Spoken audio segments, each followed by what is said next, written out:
While there is a world trend on the inclusion of persons with disability in this complex society, the rights of a disabled person in developing countries, particularly in India, are almost non existent, where the rights of a girl or a woman are also vulnerable. Women and girls with disability thus face twice the discrimination. Shanta Memorial Rehabilitation Center, a credible disabled persons organization, DPO, based in Orissa, India, along with Development Research Institute, presents e-courses to increase knowledge on gender issues focusing on gender-based violence against women with disabilities, living independently and inclusion in the society from a human rights perspective. This web based course is titled Insidious Violence and Women with Disabilities. This academic endeavor was designed keeping in mind the COVID 19 restrictions and the shift of focus from classroom lectures to a virtual learning environment.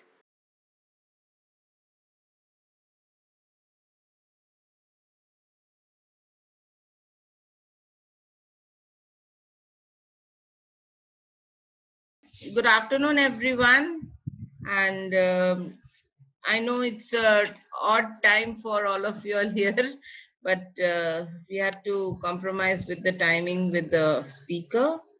So now you're going to hear from Ines Bulic, and she's the Deputy Director of the European Network on Independent Living and a disability rights consultation with expertise in the implementation of the UN Convention on the Rights of Persons with Disabilities and the related laws and policies at the European level. Since 2005, when she was appointed the coordinator of the European Coalition for Community Living, her work has focused on the rights to independent living, deinstitutionalization, and the use of European Union funds in relation to persons with disabilities. She has written or contributed to a number of publication policies, papers, and manuals on this topic and regularly delivers training on how to move away from institutional care to living in the community and on Article 19 CRPD.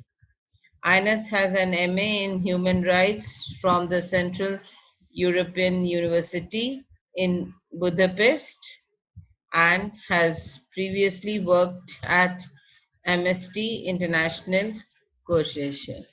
Now I welcome Ines. You can start your presentation. The speaker of this web course is Deputy Director Ines Bulic Cojocariu from European Network on Independent Living, Belgium, speaking on the right to live independently and being included in the community. Well, thank you very much for the introduction and for the invitation, and for making sure I don't have to speak in the middle of the night. Excuse the background here. We are all working from home with our families all at home because of the continuing lockdown here because of the pandemic. Yes, I've been introduced just to add. So I'm actually Croatian. It's a country in Eastern Europe, Southeastern Europe. But I have been based in the UK for 12, 13 years now. I will let me just also check the time to make sure or you can, if the organizers can give me a warning, maybe 5 minutes before the end, so I don't speak too long.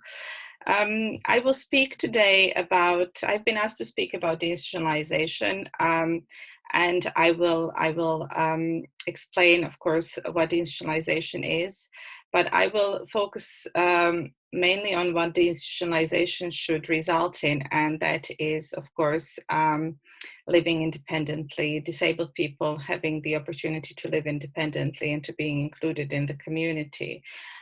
So I will explain about also some problems there and what the countries should be doing to make sure that they implement this process properly in line with the convention. As you can see on this slide, this is from Ines' Mythbuster on Independent Living, where there is a man sitting alone on a deserted island. And that is because sometimes independent living is interpreted as people with disabilities being left on their own, just having to fend for themselves.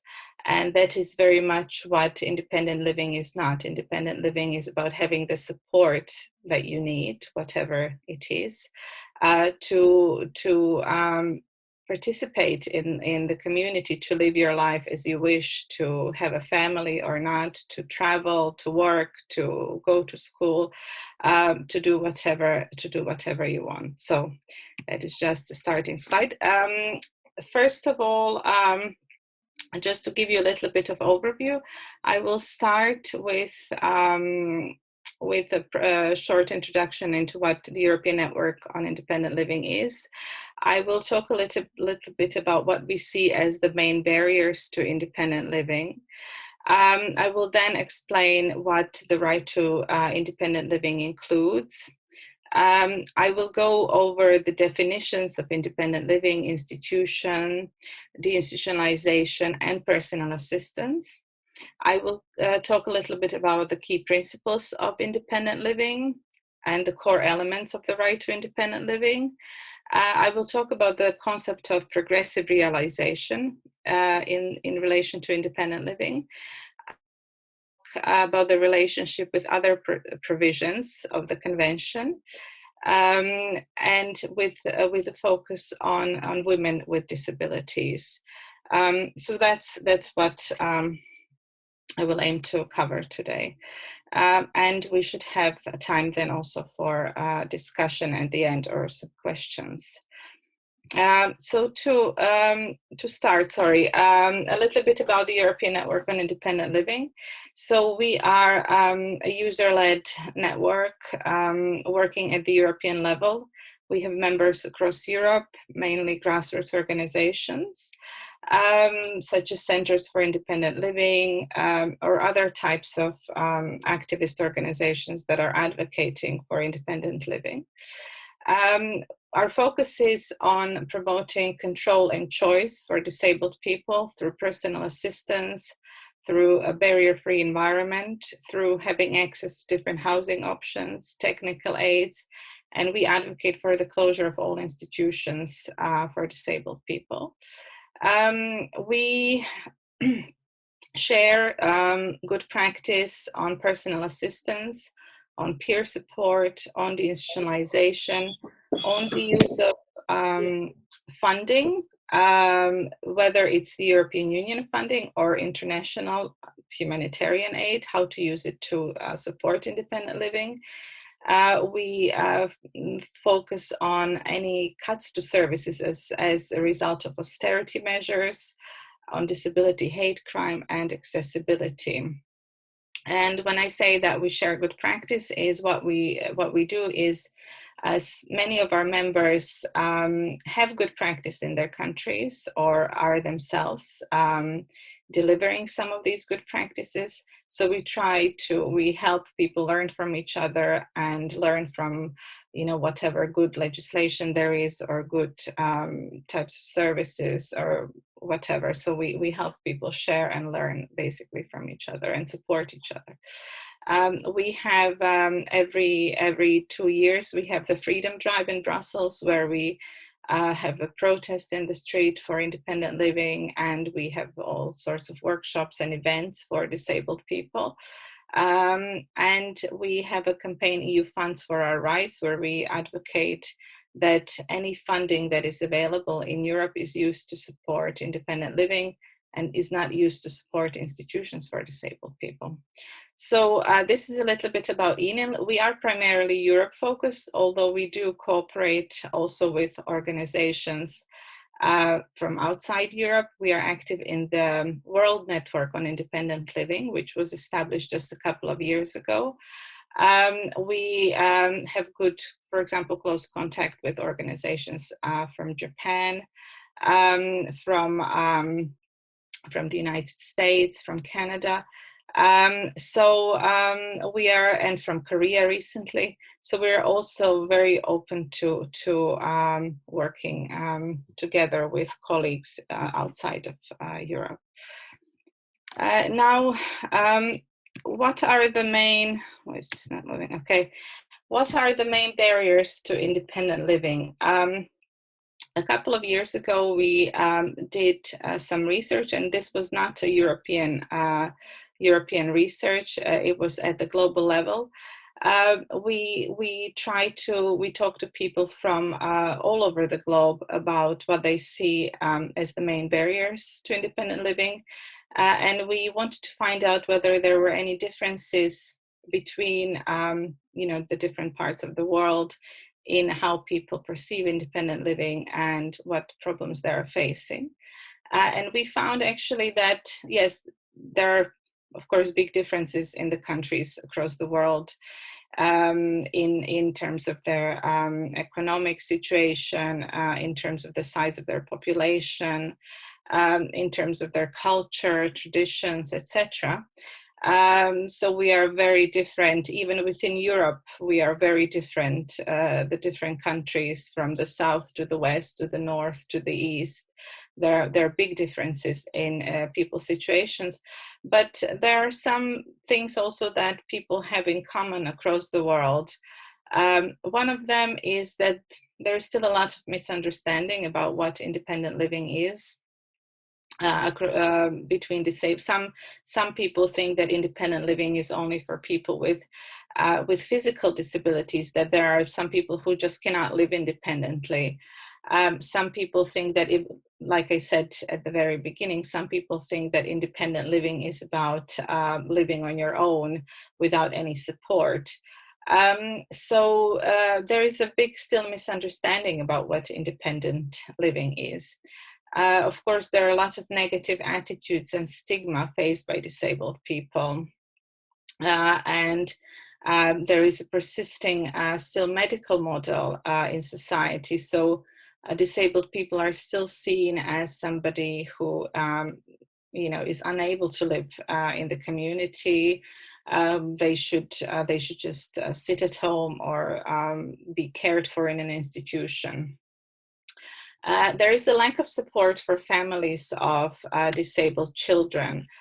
So many children are still given away to institutions because the family simply cannot cope. They have no support available, or because they're told that their child is better off in an institution. We still have a prevalence of institutional services. Europe especially has a huge problem of institutionalization still, including some countries in very developed countries such as France, for example. They have huge institutional populations, and there is a big lobby of institutional care providers for these institutions to continue running. So we are still very much fighting against big institutions and institutional care providers. There are a lot of barriers related to the provision of community-based services. We are missing legislation, we are missing bylaws, we are missing funding, we are missing good plans and strategies. So that sometimes there is one community-based service that is available, but that it is available to only a few people, it is not funded properly, etc. There are also many barriers in mainstream services and facilities. A lot of schools are inaccessible to disabled children. A lot of workplaces are inaccessible to disabled people. It is hard for disabled people to get employment. A lot of facilities are inaccessible, such as court buildings, for example, public services, municipal services,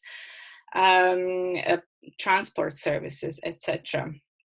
And there are barriers to other CRPD rights that impact on independent living. One of the main ones here is, for example, the right to equality before the law, that is legal capacity. In many countries, thousands of people are still placed under guardianship stripped of legal capacity, which means they cannot make any decisions or very few decisions for themselves. And that, of course, impacts on their ability to live independently then. So these are some of the main barriers. I don't know, I hope they will probably sound familiar to you as well. Now, moving on to what the right to independent living is. As you know, the right to independent living is included in the UN Convention on the Rights of Persons with Disabilities. It's Article 19. And living independently has three main components. And I have just taken out some, the main, basically, the main principles here. So the first component of the right is people's ability to choose where and with whom they live. That is very important. So people should not be forced into any living arrangement, whether it's with a group of people or whether it's about having to live with their family because their family is the only one who can support them. So people should be able to choose where and with whom they live.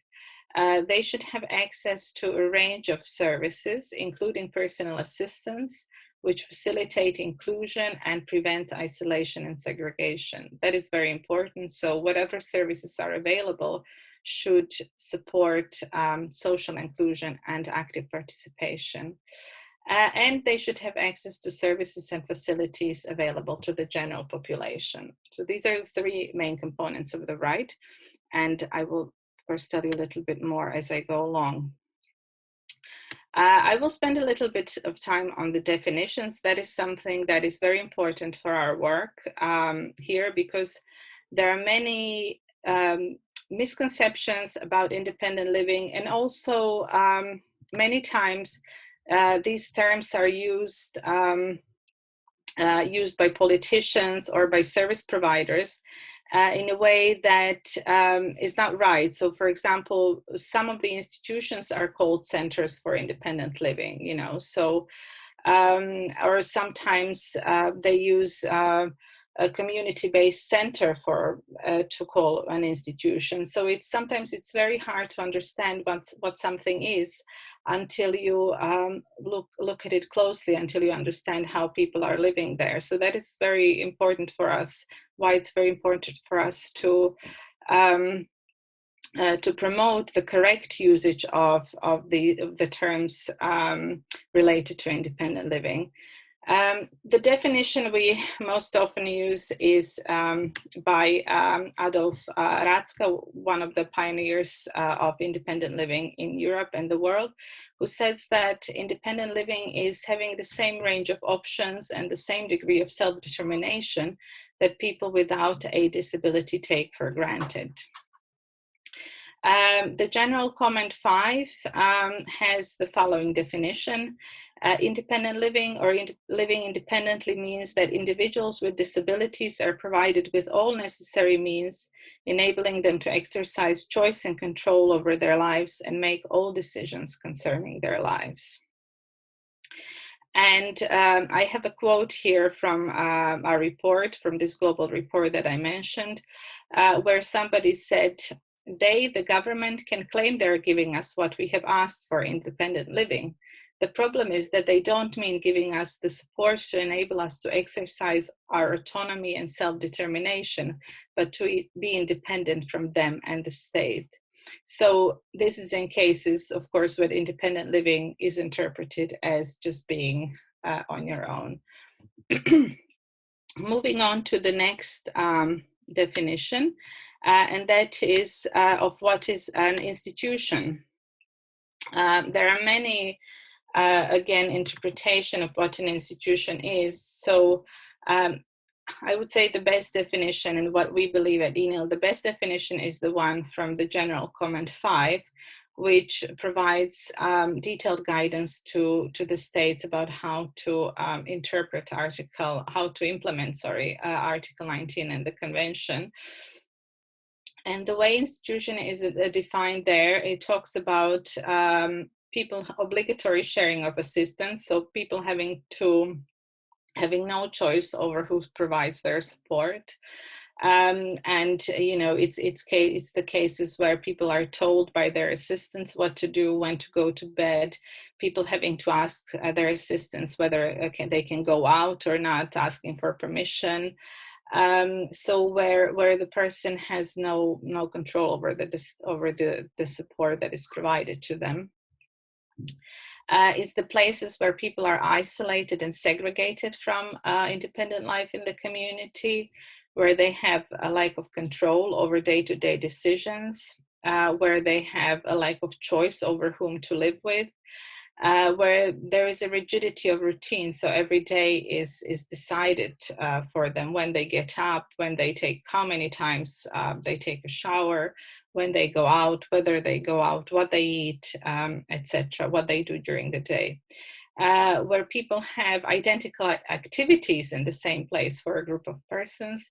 Now, this is very common that people go to daycare centers and they spend their days, I don't know, putting beads on a string or doing some quite repetitive, meaningless work every day, in and out, regardless of whether, you know, this is what they want to do or not. But it's just considered as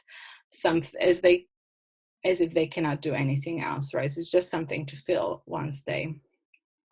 So an institution is a place where there is a paternalistic approach in service provision, where people's living arrangements are supervised, where there is a disproportionate number of people with disabilities living in the same environment.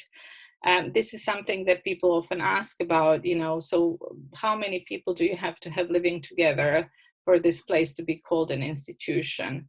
And of course, this is very, very hard to say, because you can have an institution of 5 people and you can have an institution of 100 people. If the place has any of the other characteristics that are mentioned here, it is considered to be an institution.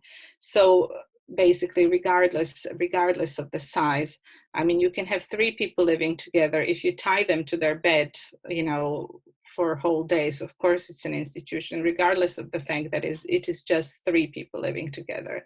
But also sometimes governments build places, you know, of 10. This is very common in Europe. They build these group homes of 10, 15 people. And they say, you know, these places, people can live independently there. And in that case, we would say, well, this is not independent living, because it is not common, at least in Europe, for 10 people to live together. It's definitely it is a group arrangement. So you're making people live together only because they're disabled, for no other reason. And finally, when it comes to children, the General Comment 5 on Article 19 says that there is no substitute for a family. So a child really should be growing up in a family, whether it's their own family or an extended family or foster care or an adoptive family. And here are some pictures. I mean, this is what we usually think of when we hear the word institution, at least in Europe. So it's children, you know, in these cot beds. It's large buildings. But I wanted to show you also some of the more modern institutions here in Europe. These are small institutions, newly built. But still, you can see from one of the institutions there is a daily schedule for everyone. So everybody does the same every day, in and out. So this is very far, of course, from independent living. Finally, so what is deinstitutionalization? There is no specific definition of deinstitutionalization in the General Comment 5, or of course, it's not even mentioned in Article 19. But I have pulled out some parts from the General Comment 5, which explain what institutionalization should consist of. First of all, it's very important to understand that the institutionalization goes beyond the closure of institutions. So it is not enough just to close institutions and then to let people go out. I mean, it has happened in the past, and with many people ending homeless and being in a worse situation than they were in the institution itself.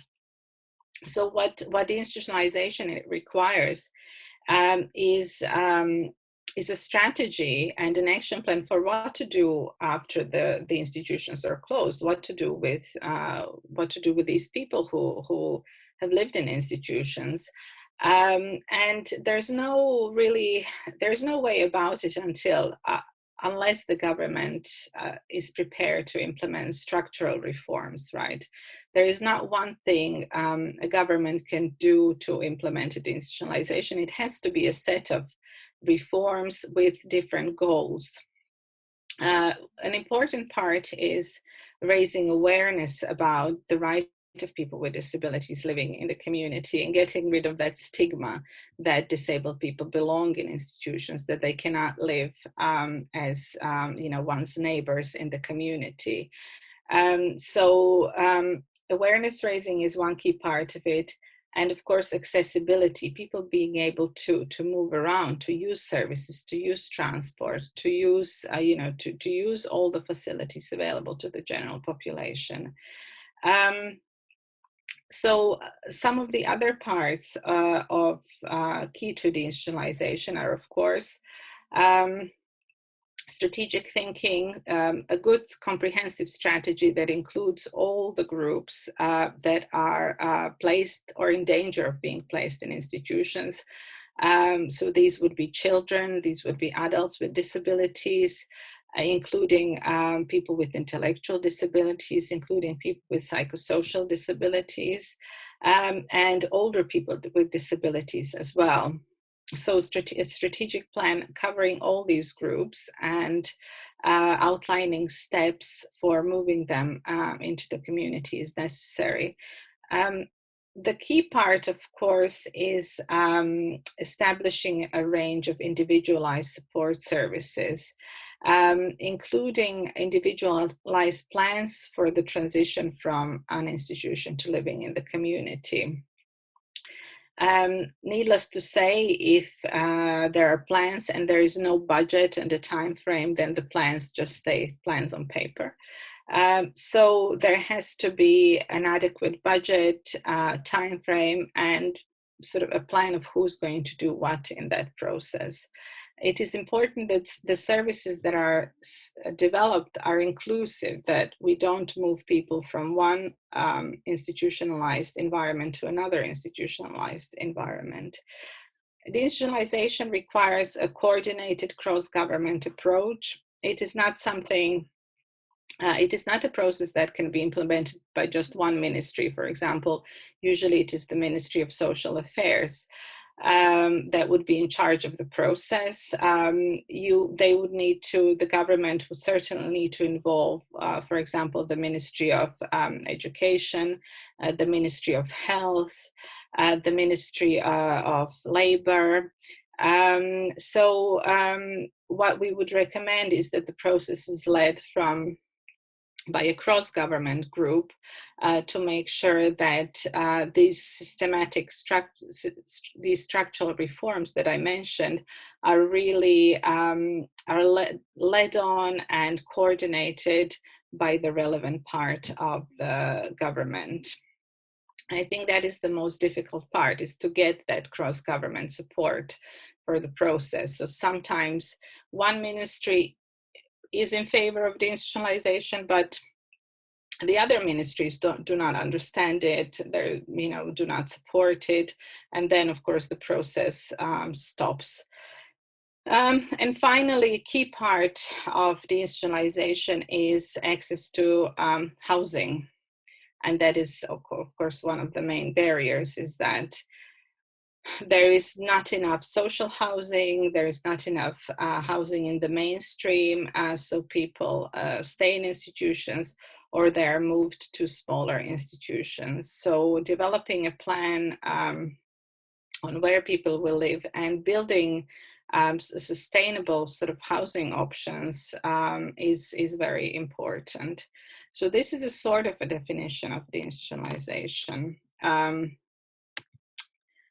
And finally, I wanted to mention the definition of personal assistance, which is the only service that is mentioned in Article 19, and it is considered a key tool for independent living. It is also defined in the general comment because there are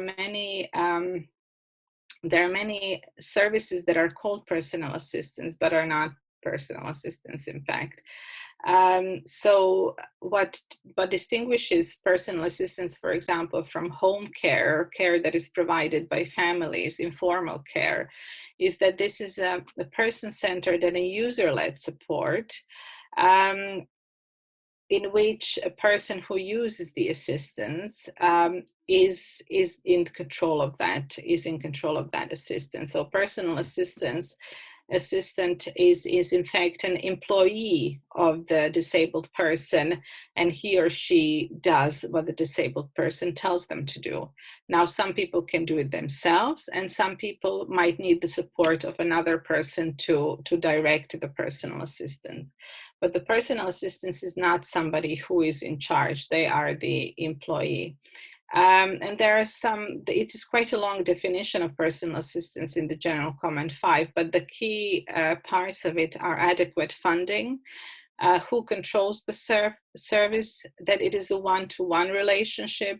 So you cannot have one personal assistant shared, between 10 different people during the day. And, then let's say one person wants to get up at 8 in the morning, but they're told by their personal assistants, oh, sorry, I'm with another person then, so you'll have to get up at 10 instead.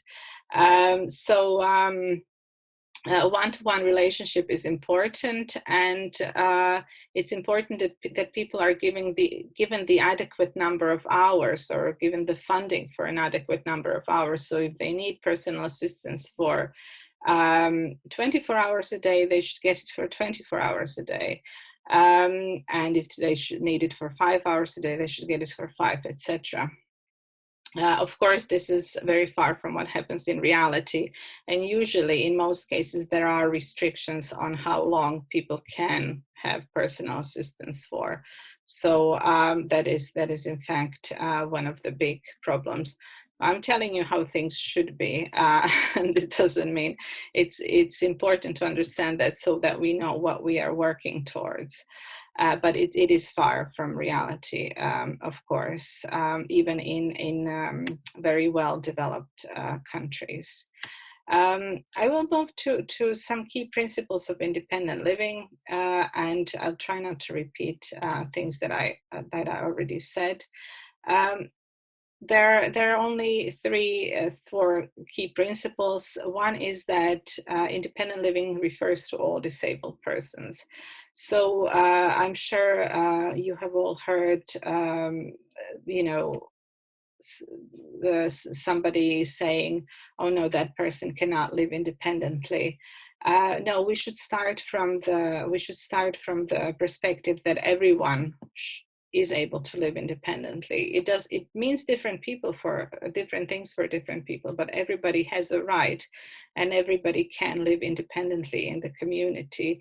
So there is no reason to institutionalize anyone. The reason why we put people in institutions is because there are no support services for them and no solutions for them to live in the community because of stigma, etc., as I mentioned.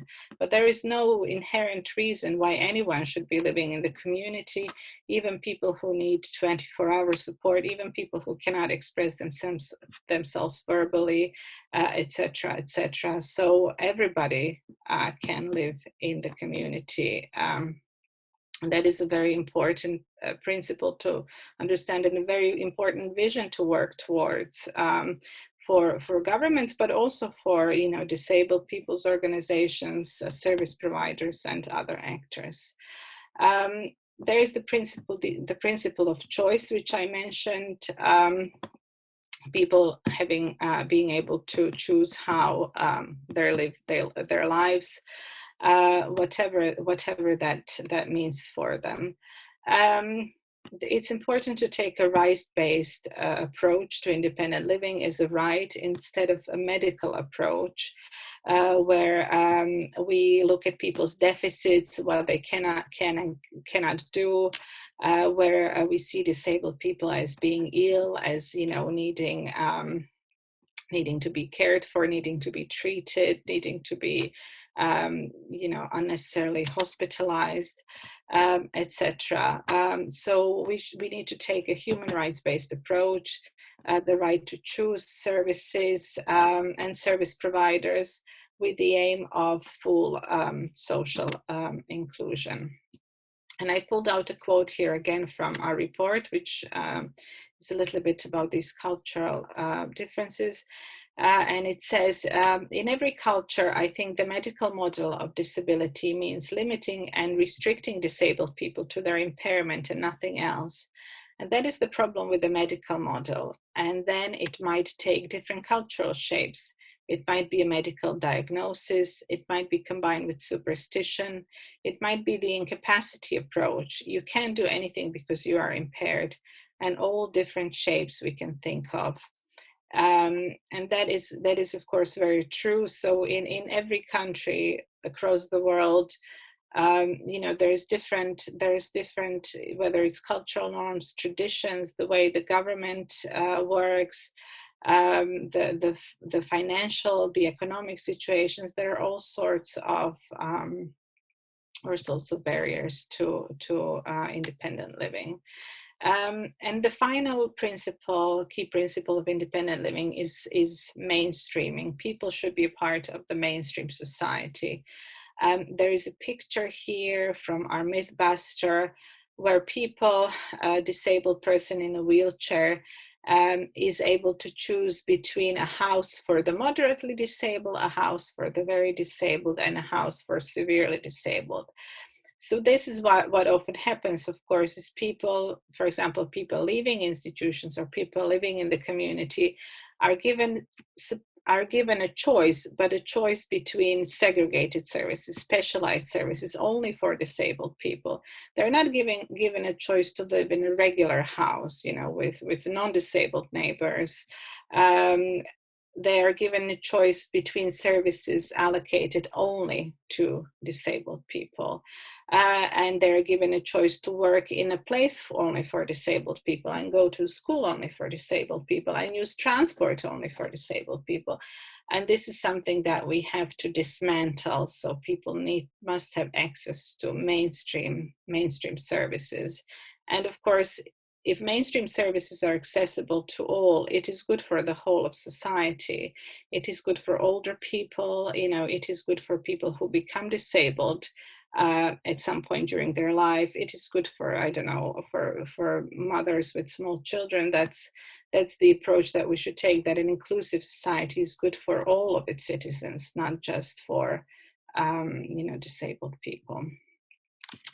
I'm moving on to the core elements of independent living. This is important to know is that, and these are listed in the general comment number 5, there are some elements of independent living which are key to it, which means that even in times of financial crisis, even in times of the pandemic, for example, which we are in now, these core elements should not be touched. They should not be affected. If the government wants to support independent living, of course. So these key elements are legal capacity. There should be an action plan for independent living and an action plan for personalized services. non-discrimination in access to housing, non-retrogression, so not going back in rights in access to independent living, accessibility requirements for mainstream services. Funds should continue to be used for independent living, and there has to be a continuation of the gathering of data on independent living. One example, one good relevant example for this, for example, is what we are seeing during the pandemic. Of course, a lot of people in institutional care settings died because of COVID. And still, the governments, instead of moving away from institutions, they are now putting more money into institutions to make them safer, to make them more sanitized, etc. So this is one of the examples of how these core elements are not being respected in practice. We are also, for example, not seeing governments collecting data about how many disabled people in institutions died during COVID.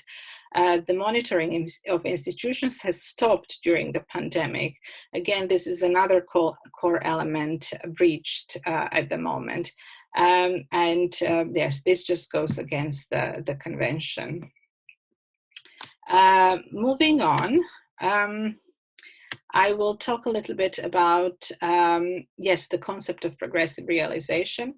I don't know if you are familiar with it, but Article 19 is subject to progressive realization, which means that it doesn't have to be implemented immediately because it requires financial resources.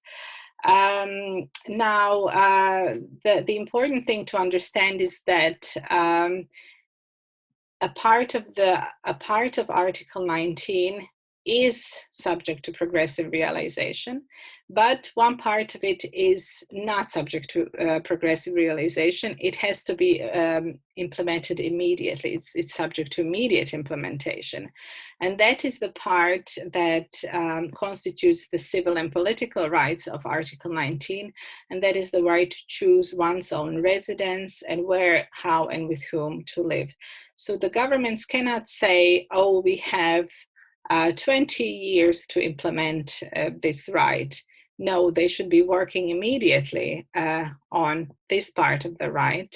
And that part, in fact, has to do with where people live, whether they live in an institution or whether they live in a place of their own choosing. So in reality, of course, if the governments were implementing the question properly, all the governments that ratified the convention should have started with this, with the closure of institutions and with the development of housing options so people can choose where and with whom to live.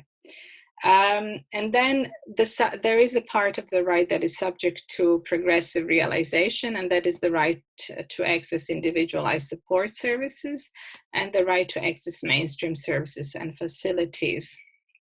Of course, and that is because this part requires financial resources. However, of course, this part, the first part that is subject to immediate application and the second part, they work together because you cannot really provide a person with a place to live. If that person needs support as well, they will need support. So you do have to develop support options as well. So they should be, the government should really be working in parallel on both the part that is subject to immediate and progressive realization. But why I'm saying this is because this is often used as an excuse not to implement Article 19, because the governments will say, oh, it takes a lot of money to put this right into practice. And so we just have to, we just have to take our time. It might take, 10, 20, 30, 40 years. And that is not in fact, according to international law, that is not in fact right.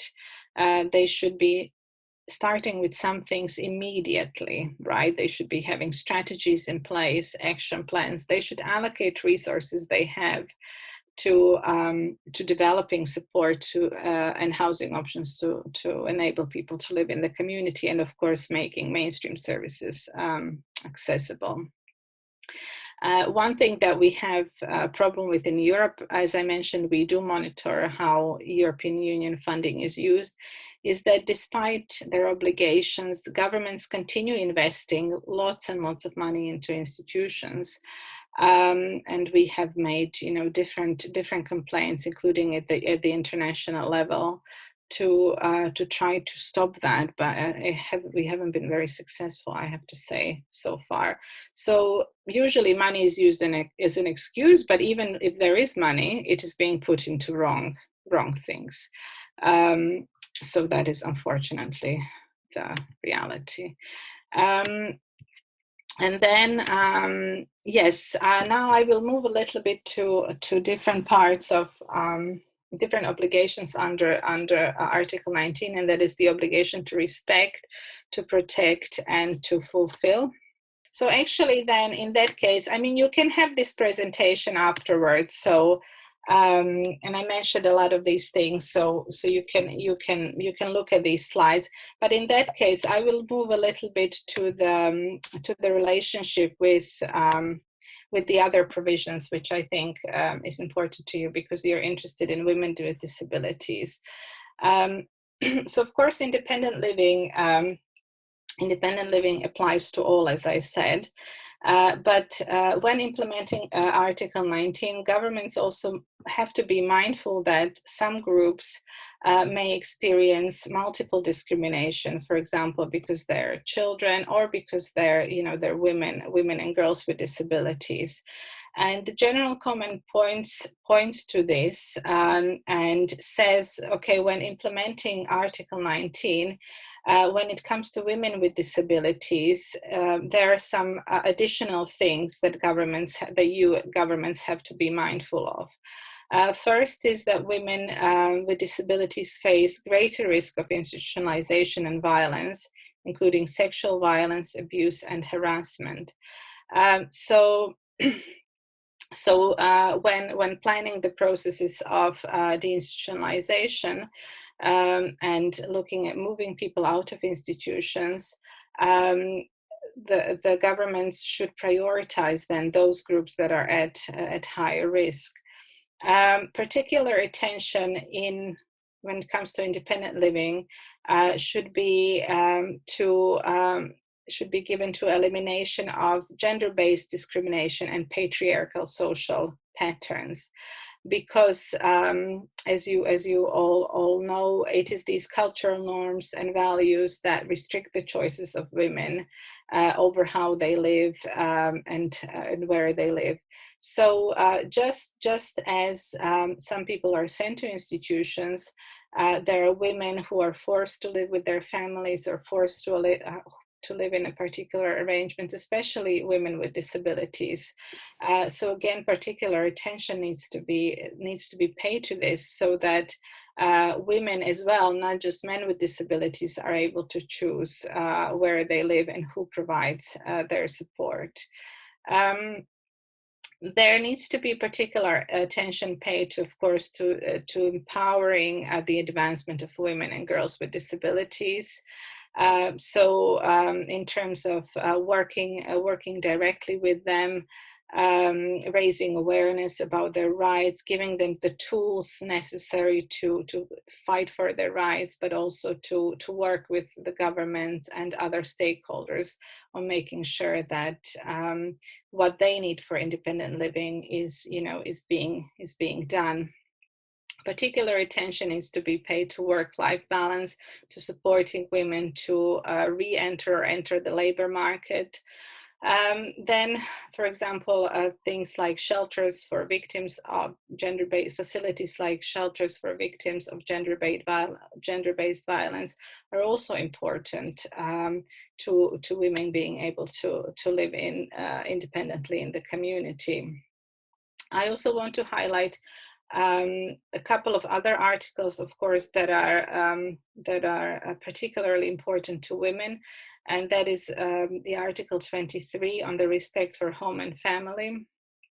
Of course, many disabled women have their children taken away from them because they're disabled. That is also key to living independently in the community, that there is respect for the right to have a family, to be part of a family. And finally, I wanted to mention Article 25 on access to health. Again, equal access, including in the area of sexual and reproductive health, is key to independent living. So, I hope you sort of get the picture that Article 19 on independent living is really closely linked to many other articles in the convention, and it's really is integral for the implementation of the convention across all articles. So when building strategy, when building action plans, all these aspects have to be considered. Finally, I wanted to mention that we have some guidelines in the European level. They're called the Common European Guidelines on the transition from institutional to community-based care, which set out 10 steps of moving away from institutions to the community. Now, the guidelines precede the General Comment number 5. They were written before the General Comment 5. So I would certainly start with the General Comment 5, but also these guidelines, which are available, of course, online in PDF. These guidelines can be helpful when thinking about, okay, what steps do we need to take if we want to close institutions? And again, there could be, it's a fairly complex process, but it's certainly something that has been done and that is being done. So there is a lot of learning from the past that we have built on when developing these guidelines, and that is useful for our current situation. And finally, I have provided some links here to various resources. And I just want to say, there are a lot of resources on both independent living and deinstitutionalization, both academic and gray literature that you could use if you wanted to find out more. And of course, you can contact me as well. So I will stop here then and take questions, I hope. Thank you, Ines. There are lots of, it was good for them to know what is happening also in Europe, because in India, we are still at a very primary stage of the law coming into being. Though we adopted the CRPD, but its inclusion in the Indian law took place only in 2016. So it's very, very new. And even then, there are many things that are still not there. And the government support system is still very weak, because we do not have as such a support system that you are talking about. We didn't have a movement for independent living in India. So that is a big difference, because people move from independent living from the structured one to an unstructured one, where people were told, that you could live on your own. I remember even going to Jakarta in Indonesia when they had a big cyclone. And post that, they had made housing for all the people who had become disabled newly or who were already disabled. And they made them independent. But they put these houses outside the village, not within the village. It was, these kind of, and then they had people, personal assistants coming to help them. And that person used to come twice a week to give them a bath, or but that was a very limited kind of assistance. And most of the time it is that the government say that they don't have the money for it, and that is your quest for independent living. But I think that is very, that is the most common excuse, of course, that there is no money. On the other hand, there is a lot of money in Europe going around, and it is just being used. It is not being used properly. So, and there is we see a lot of development funding, you know, provided by all sorts of international funders, going into institutions as well in Africa. I don't know, I'm not sure about Asia, but so even when there is money, if there is no will, and if there is no understanding about how to invest it well, it's still not much help. So I mean, and for example, in Europe, there is an example of a country, it's Moldova. It's a small country. It's one of the poorest countries, or maybe the poorest country in Europe, where the developments are more positive because, you know, actually there is some government will, and there is some more understanding. So money is just an excuse, I think, in a way. There's always money somewhere else. You know, it just needs to be put into the right places. Yeah. There's a question in the chat box. Shall I read it, or will you look at it? Is it this one from Gitika? Yeah. Yeah, I can read it myself. Yeah. Yes, I think, I mean, what Gitika describes is very common. I think there's two issues here. There's two issues here. I mean, specific to women and their position in the family and not being able to decide for ourselves. And then with independent living being interpreted as this means you being on your own. Okay, just then manage yourself. If you say you can live independently, it means you don't have any support. I mean, I think that is down. Of course, it's not simple, but we have to raise awareness in the society at all sorts of levels about what independent living is and being included in the community. It is very much not about leaving people without support. I mean, everybody needs some level of support at different parts of their lives. And the same is for disabled people with independent living. People do need support. Not everybody needs the same kinds of support. People need all sorts of different levels of support. So we need to be raising awareness at all levels, and among getting organized, you know, as women with disabilities, working together, you know, empowering each other, or you know, working, then talking to other people. I think it is not an easy process, but yeah, I mean, we have examples of various local initiatives by women with disabilities, you know, local groups of women providing peer support to each other. So I think that is worth, you know, that is definitely worth doing, but it takes a long time. It's to change things. Yeah, that's what they're trying to do in India. That you know, depending upon the government, would mean waiting for decades, and even then, once they promise, it takes so long for it to come. Like if you have get a government house, your family might feel that you don't have a right to the property that belongs to you also, partly because you have a right to as a legal heir.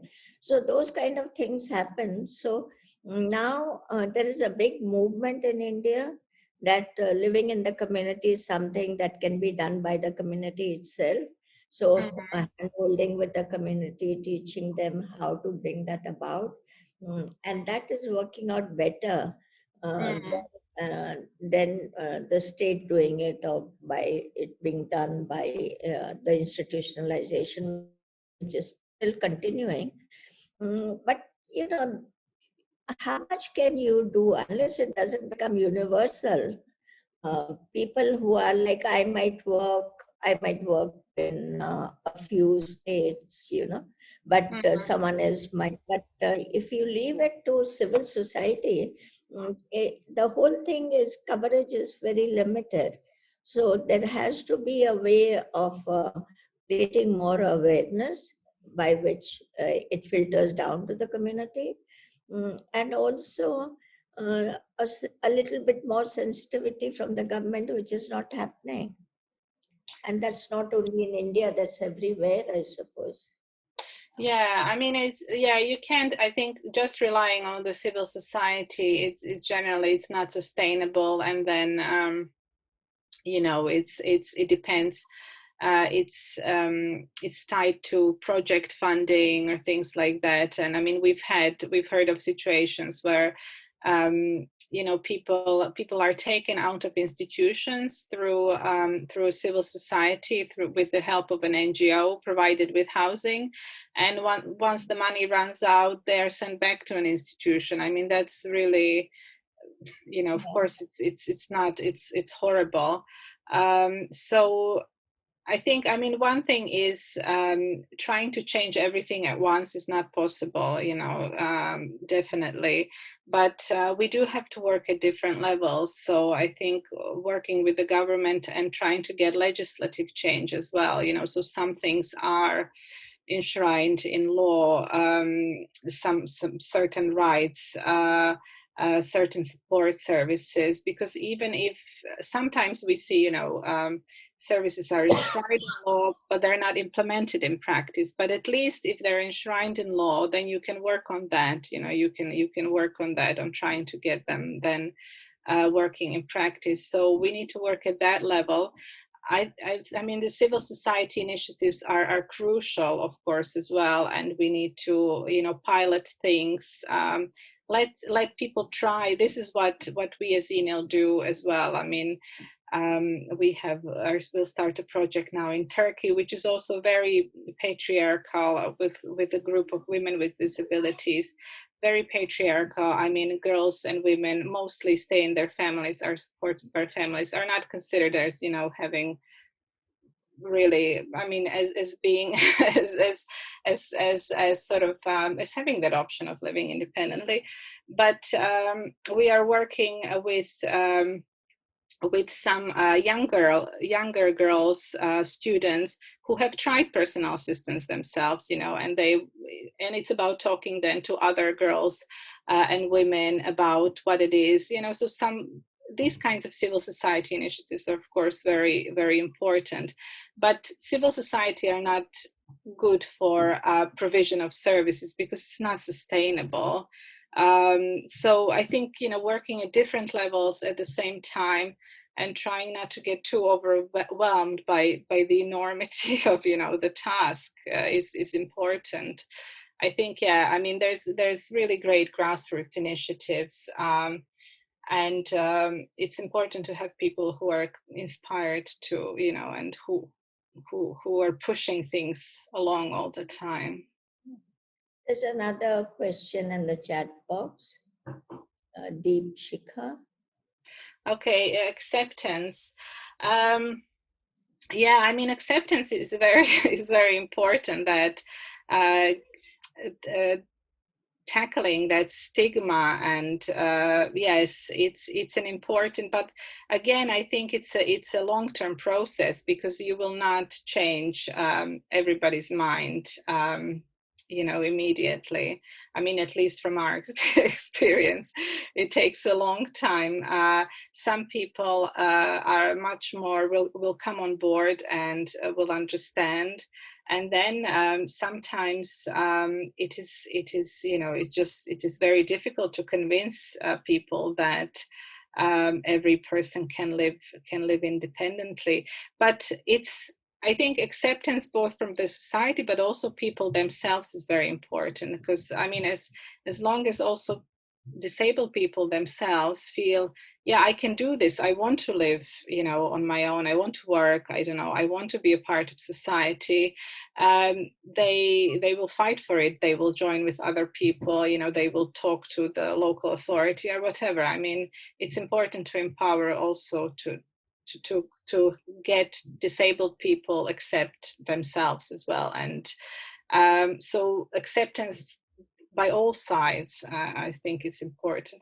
I mean, one of our major issues is the families of disabled people. Even I mean, in Europe, it's the families who are very protective of their children with disabilities, who would rather put them in an institution because they feel it's a safer option. They feel, okay, the institution will always be there. My child is not going to be left on their own at some point.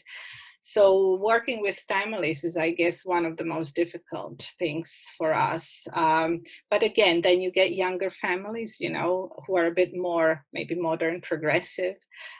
So it's kind of choosing what you can do. Some people are just impossible. It's impossible to change their mind, I would say.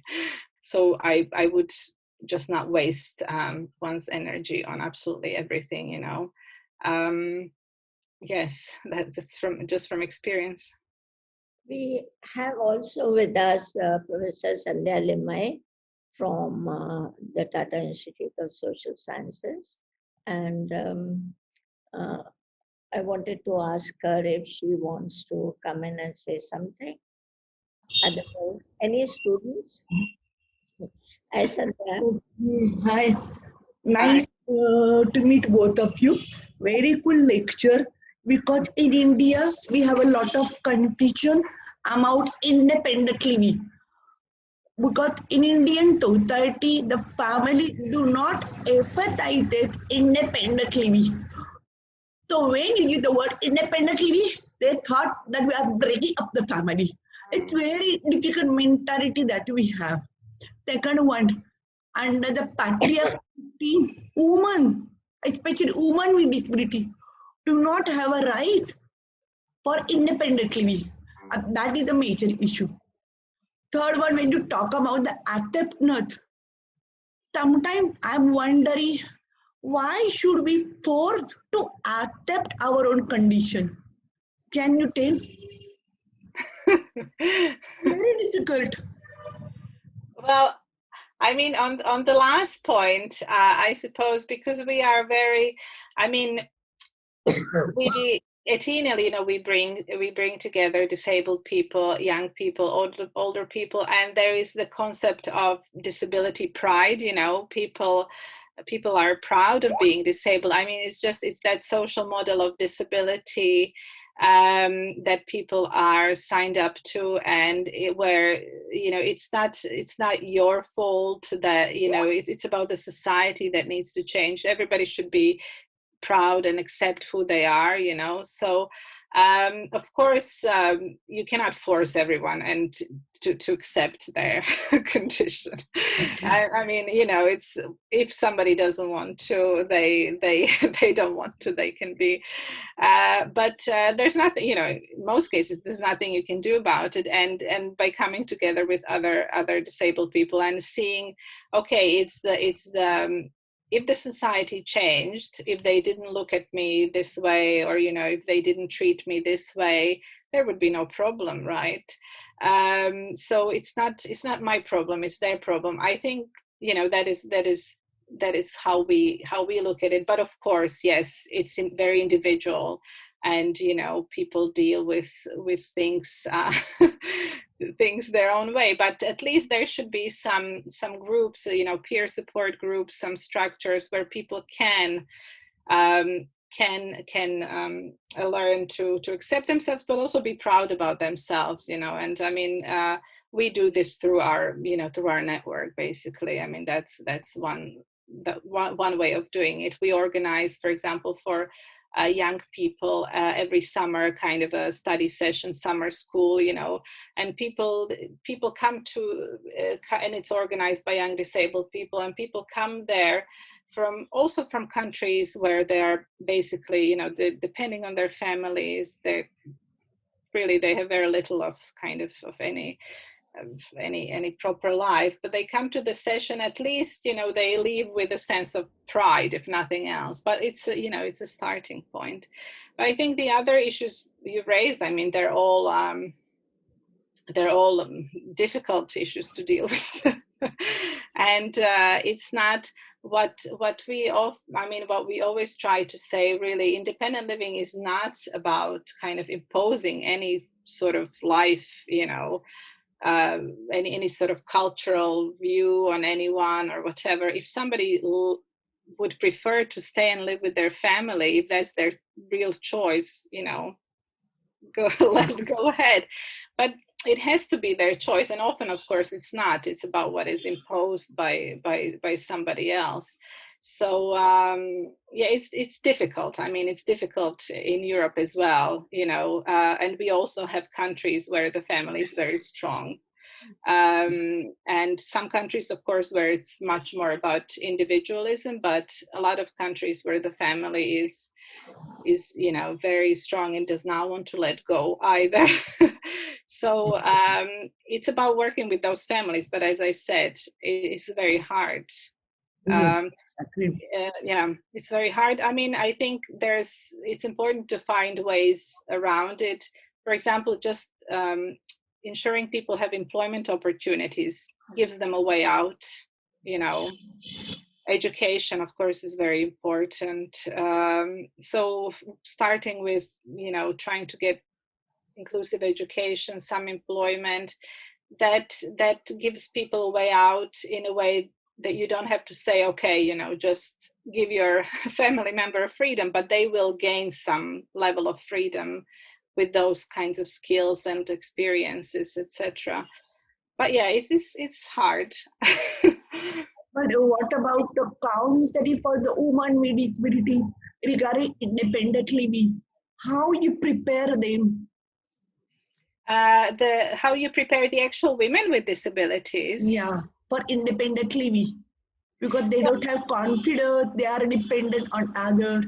And what kind of the country you are offering? Because country is very important, and we don't have much in India. Sorry, I don't understand this word. Can Counseling. Country, counseling. Oh, yes. sorry. Sorry. Well, I mean, we in a lot of countries, it's about peer support. Groups of women, some of whom have experience with independent living, supporting those that have no experience with independent living. So peer support, I would say, is key to it. I mean, other counseling, I'm not. To be honest, I haven't heard of any particular counseling for independent living. I mean, and sometimes also. I think governments, they make a mistake, or they think it's the best thing to do is they put people into some sort of like smaller institutions. They're called kind of independent living learning, centers. And then, but it's still very, segregated and closed. And so we always say, well, you can only learn to live independently if you experience some of it, right? Of course, with support. Let's say if you're using public transport for the first time, having somebody support you use it, or we're using money, I don't know, dealing with money, having support from somebody to explain it to you. And I mean, this can be done through civil society, I think, initiatives, and yeah, through different programs where people are given the opportunity to try new things. I mean, sometimes, but this is more for people who have had an accident and gained a disability at a later point in their life. Of course, there's rehabilitation programs, all sorts of rehabilitation programs that help. But this is not so much. This is more for people who are newly disabled, let's say, and to adapt. I would say, but of course, yes. In terms of this mental acceptance, I would say trying to get some peer support initiatives going is very important. I mean, it can be online as well if people have access to internet, or it can be just drinking coffee or tea or yeah. We'll end up, but I just wanted to put something, say something here, that in India, especially the women with psychosocial disability, find that it has been the families which have been misusing their authority. And usually husbands abandon women in mental homes. The family will be also, it's not only smothering, it's much more using PTT on them without any informed consent, using medicines without informed consent. So that is why there's a very big movement that where women with psychosocial disability are concerned, for them independence is to get away from that. Yeah. And that is where the community, and then it's felt that the community has to, because they are the best watchdogs who can look at the issues and see that if they can be brought in, that women can live on their own. So, but thank you, Ines, for this wonderful talk, and we're very happy that you could come. Yeah. Yeah, it's been nice. Yeah, I mean, I think we have many issues in common. It's even though we're far apart geographically, but it's the same issues everywhere if you look at it. It's just of course somewhere it's bigger. It's more pronounced. It's bigger, but in fact it's the same. It's the same everywhere. So we are all dealing, even in countries that where even in countries where many people live independently, you still have people who are very, very institutionalized, controlled. And it's, I mean, our perspective is that, you don't have independent living until everyone has it, who everyone has it. So it's still a lot of work everywhere. But it's been nice talking to you. I hope thank you. I thank you to everyone who's attended this session. Sandhya also, it's good to see her here. And Ines, so thank you so much. Thank you, and don't hesitate to get in touch if I can. I will. Thank you. Bye. Thank you to the interpreter. Bye. Bye. Thank you. Bye-bye. Bye.